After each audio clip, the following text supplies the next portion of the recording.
Chapter 10 Electromagnetic Induction tausi. Ihan hanbada electromagnetic induction haibse kaini. The phenomenon of producing electricity due to the relative motion between a coil and a magnet is called electromagnetic induction hai. Karigumba wire ki coil kon amaga magnet amagi markta relative motion leiragadi susoi suidana wire coil of wire to the susoi suidan electric current change hai adu da cheliba electric current do kai kawi hai kanda induced current kawi aduga koi current change ba haba sikhangi matam supada potential difference ama leiba matamda current change gani potential difference leitragadi current change mangamo haba sikhangi aduna haiba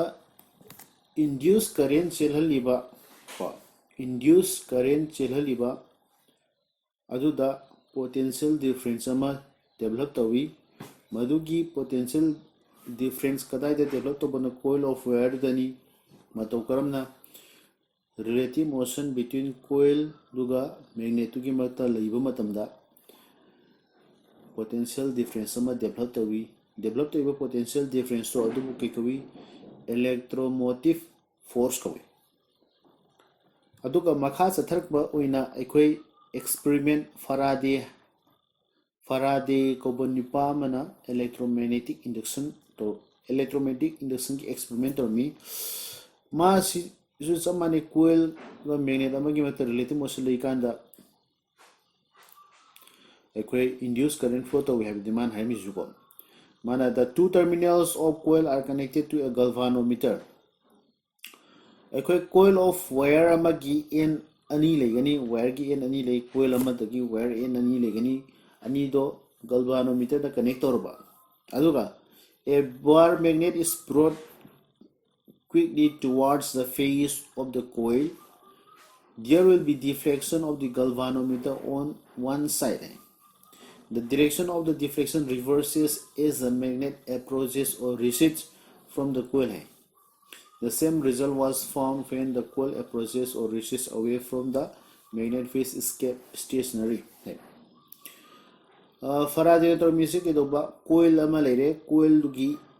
wire gi coil haibasi magi en ani legani en ani do galvanometer da samjale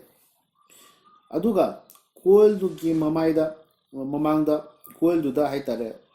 aikoi magnet ama pairaga relative akoi sida mamangda si diagram du urije sumaina haitare sumaina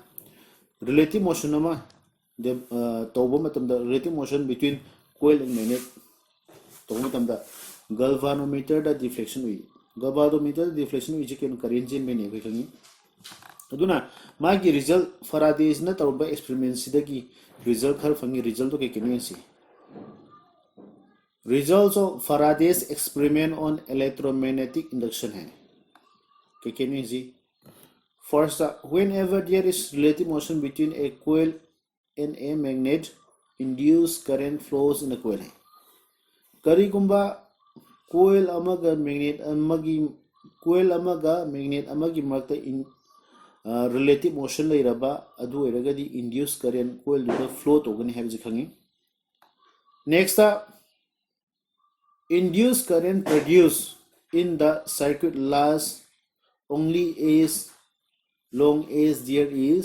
change in the number of magnetic lines of force linking with the coil linking with the circuit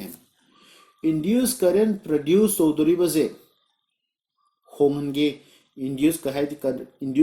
gi changwang hange sang nem hange haiba do kaida base of we hakanda magnetic line of force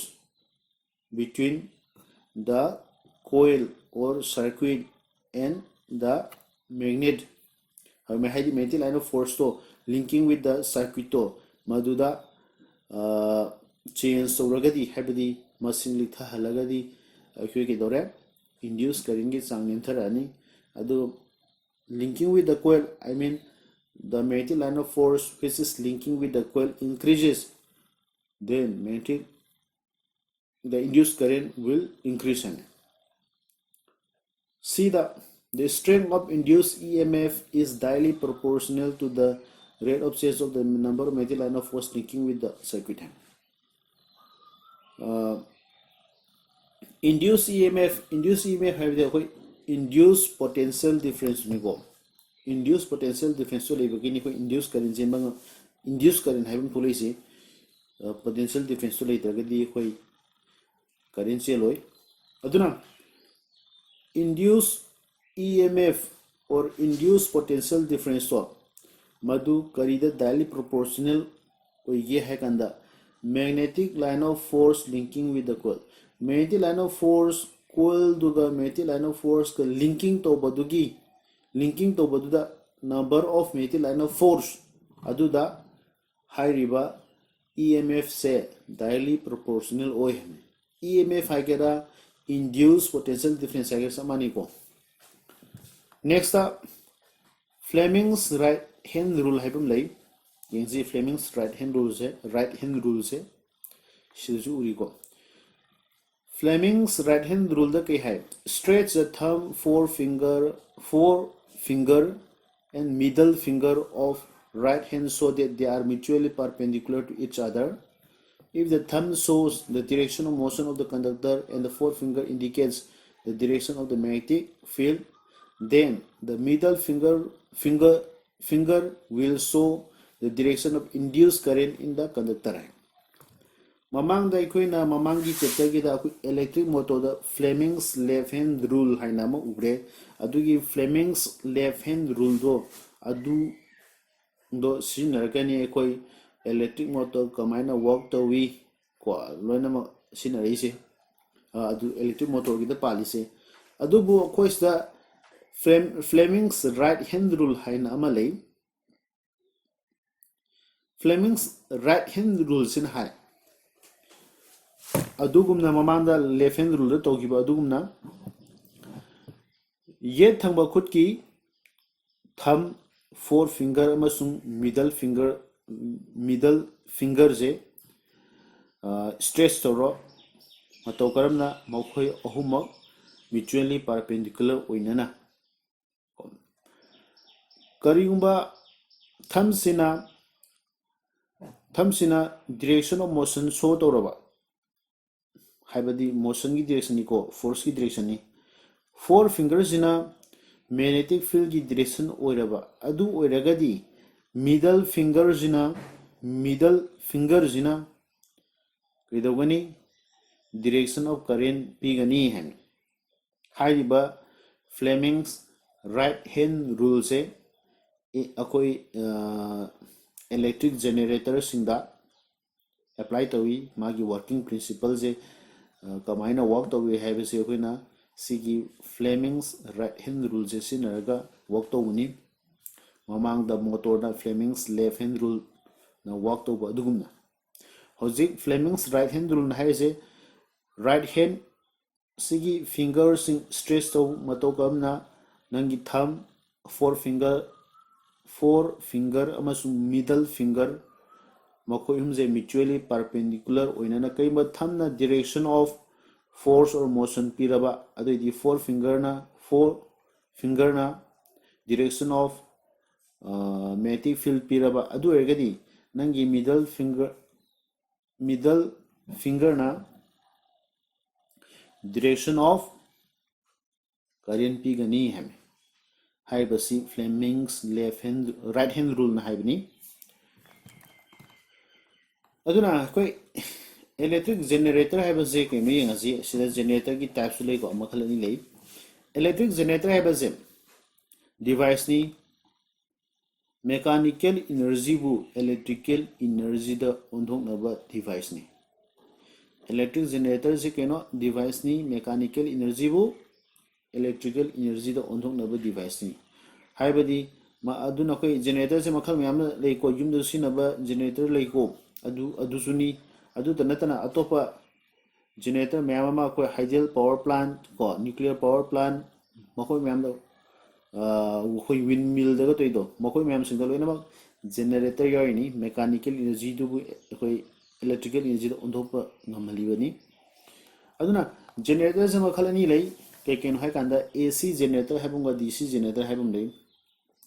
ado generator ani maksi working principle se kaida base to work to head ko electromagnetic induction da base to work to bani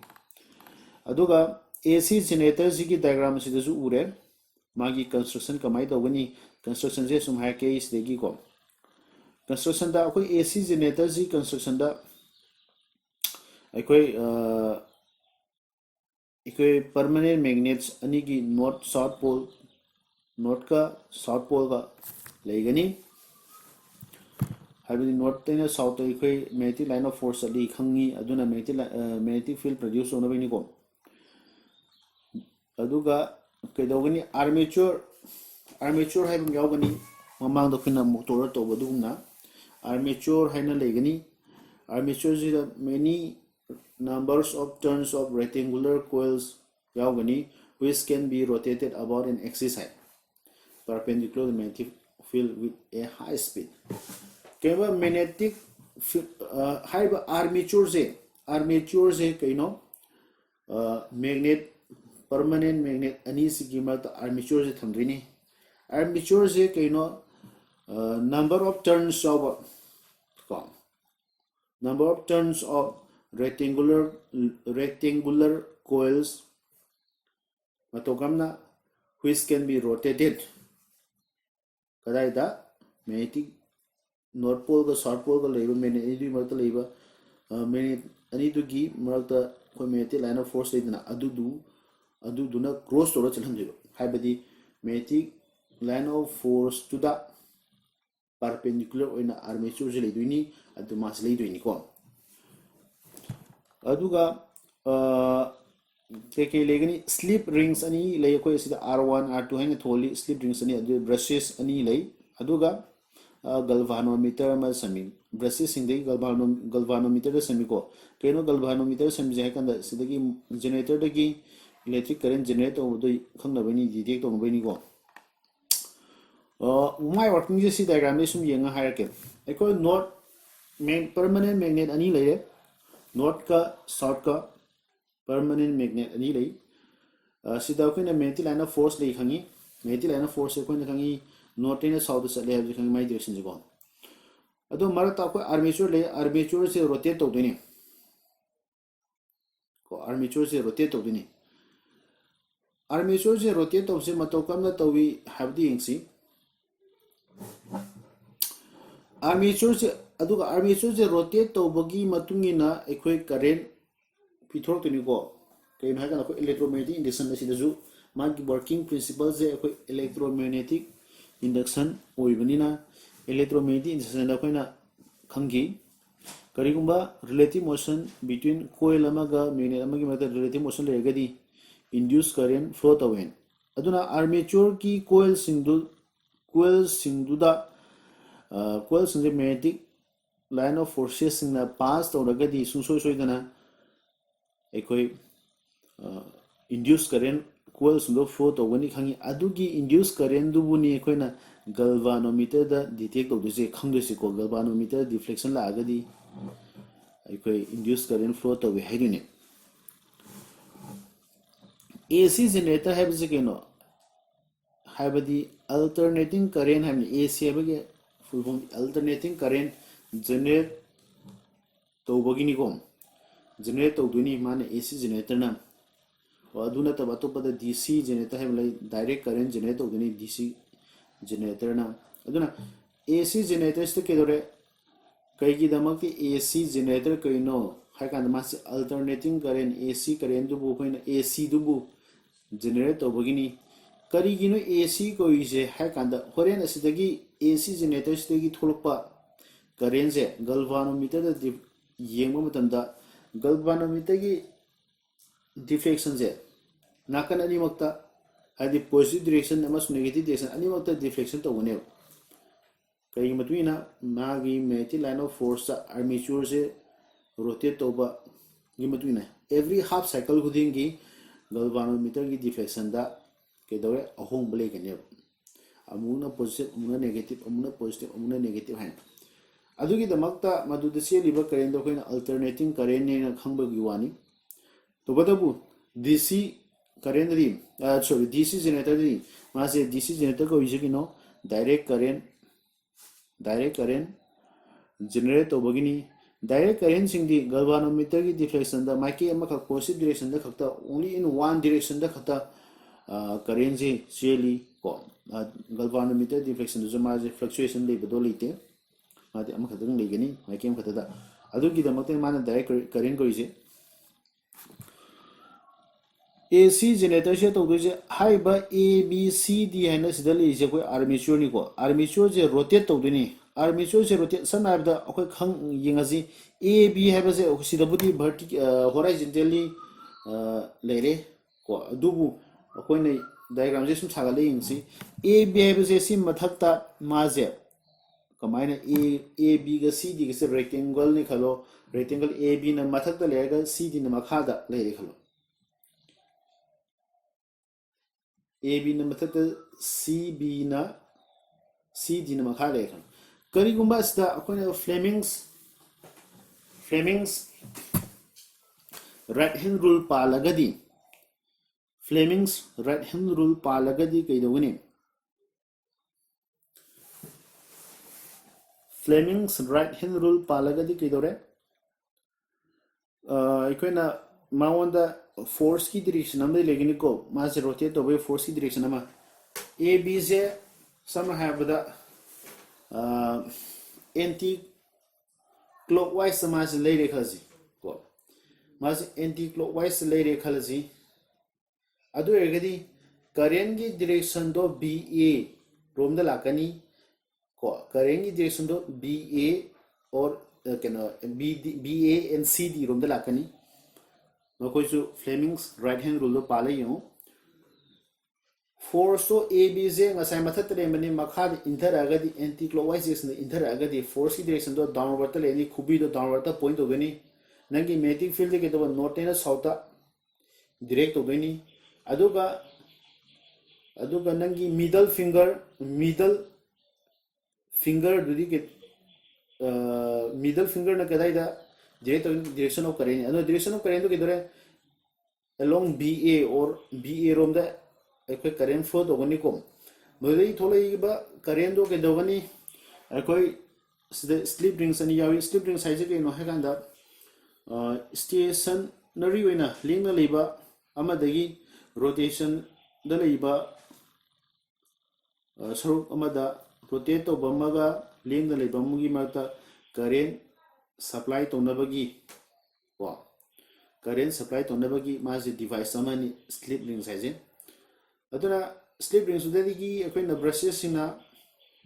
in press udani slip rings inda adu brushes na kai dogani akoi electric current do slip rings indagi electric current fangani brushes singna aduga wire connect daro koi galvanometer yengni ko galvanometer da hujiki A B है ना armature से मथक तले मदक anti clockwise direction दा लेथर गम तमदा current flow तोरे along BA ram दा flow तोरे अदुगा galvanometer दा कोई deflection उब fungi असुमाइना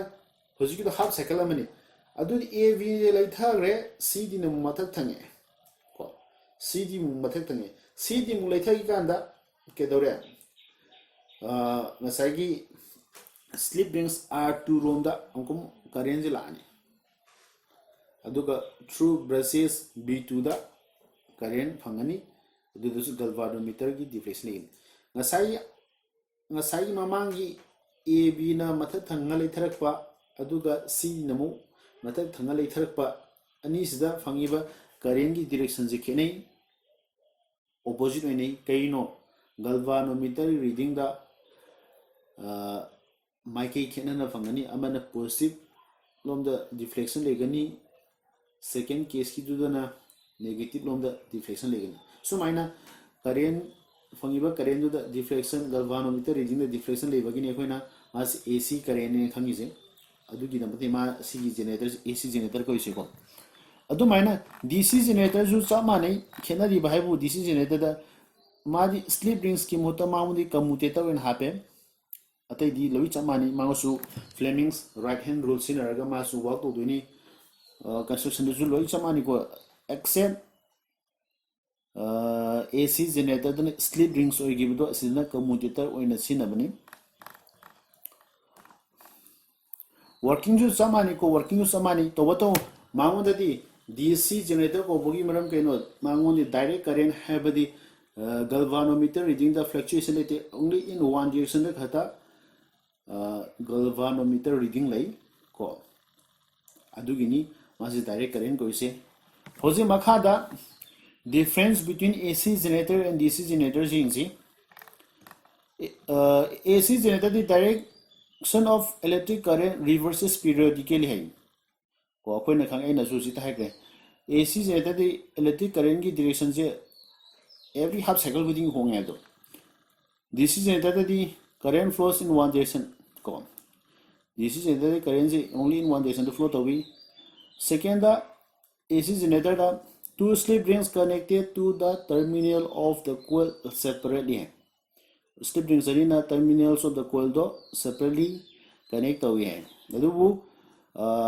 DC generator the split half rings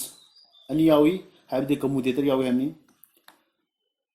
third point the AC generator the alternating current khak generate to duni adu DC generator direct current khak generator ko similar aduga ekoi advantages of AC over DC habam lay yensi voltage of AC na DC da ki advantages way kaino yensi voltage of